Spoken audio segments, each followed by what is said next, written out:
Hello friends, Mithi kitchen ব্লগসে আপনাদের স্বাগত। আজকে আমি নিয়ে চলে এসেছি একটা দারুণ রেসিপি। এই গরমে তেল মশলা ছাড়া যে এত সুন্দর একটা রেসিপি হয়, তাও আবার 10 মিনিটের মধ্যে, আপনারা ভাবতেই পারবেন না, খেতেও দুর্দান্ত লাগে। তার জন্য আমি আধখানা বাঁধাকপি নিয়ে ভালো করে সরু সরু করে কেটে নিয়েছি, সাথে দুটো আলুও সরু সরু করে কেটে নিয়েছি। কেটে নিয়ে ভালো করে ধুয়ে রেখে দিয়েছি। এদিকে আমি ভেজানো চাল ভালো করে ধুয়ে ভিজিয়ে রেখেছিলাম। তারপরে মিক্সার জারে অল্প একটু জল দিয়ে মিহি পেস্ট তৈরি করে নিচ্ছি। মিহি পেস্ট আমি তৈরি করে নিয়েছি। এইবার একটা বড় জায়গার মধ্যে ট্রান্সফার করে নিয়েছি। এই সময় কিন্তু চালের পেস্টটা একটু ঘন আছে।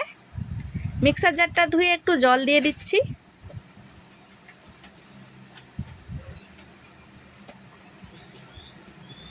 এখানে বুঝে নিতে হবে যে যেভাবে পাটিসাপটার ঘোল তৈরি হয় সেইভাবে একটা ঘোল তৈরি করে নিতে হবে।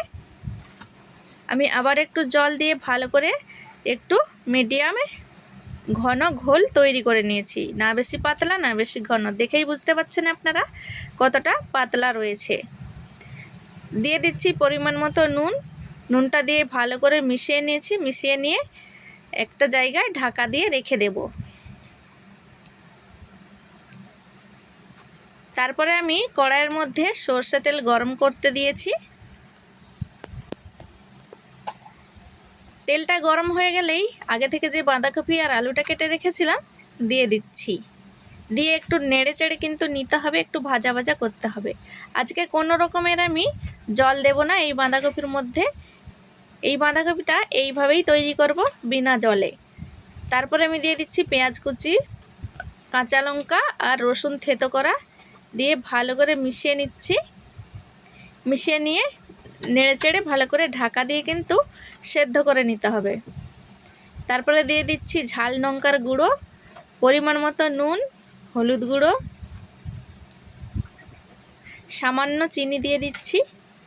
এই গরমের বাঁধাকপি তো স্বাদ কম থাকে, তাই একটু চিনি দিতেই হবে। দিয়ে ভালো করে নেড়ে চেড়ে নিচ্ছি। এইভাবে কিন্তু ঢাকা দিয়ে অল্প আঁচে বাঁধাকপিটাকে ভেজে নিতে হবে। নেড়ে চেড়ে বাঁধাকপিটাকে ঢাকা দিয়ে ভালো করে আমি ভেজে নিয়েছি।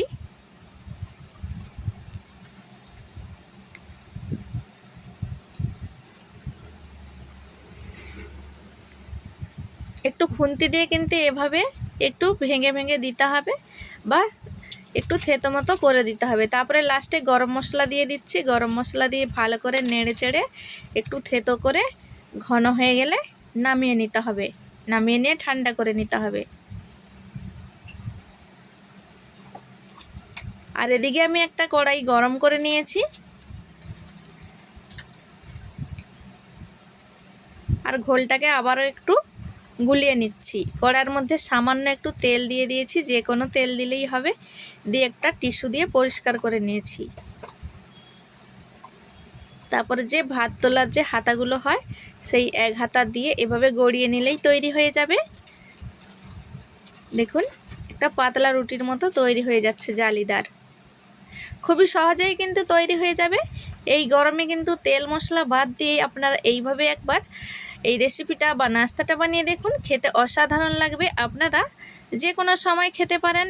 রাতে ডিনারেও এই রেসিপিটা আপনারা ব্যবহার করতে পারেন, বাচ্চাদের স্কুলে টিফিনেও দিতে পারেন। দেখুন আমার একটা এখানে তৈরি হয়ে গেছে। এভাবে ধারটাকে ছাড়িয়ে নিয়ে তারপরে মাঝারে একটু এই যে বাঁধাকপি সবজিটা বানিয়ে রেখেছি ভাজা ভাজা করে দিয়ে দিচ্ছি। এভাবে করে একটু অল্প অল্প করে দিয়ে দিয়ে যেভাবে পাটিসাপটা মোড়ানো হয় এইভাবে মুড়িয়ে নিতে হবে।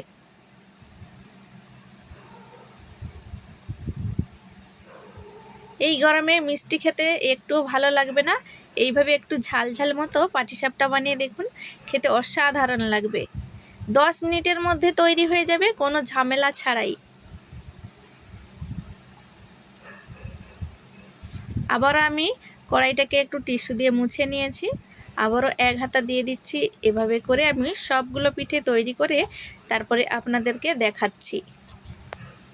কড়াইয়ের মধ্যে কিন্তু গরম থাকে কড়াইটা, একটু বাঁধাকপিটা দিয়ে অসুবিধা হয় গড়িয়ে নিতে, তাই আমি এইভাবে করে ধারটাকে ছাড়িয়ে নিয়ে আলাদা জায়গায় একটা প্লেটের মধ্যে নিয়ে তারপরে মুড়িয়ে নিচ্ছি।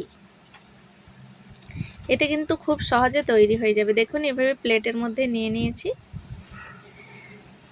আগে আমি কড়াইটা মুছে নিয়ে এক হাতা দিয়ে গড়িয়ে নেব, তারপরে আপনাদের দেখাচ্ছি কিভাবে আমি মুড়িয়ে নিয়েছি।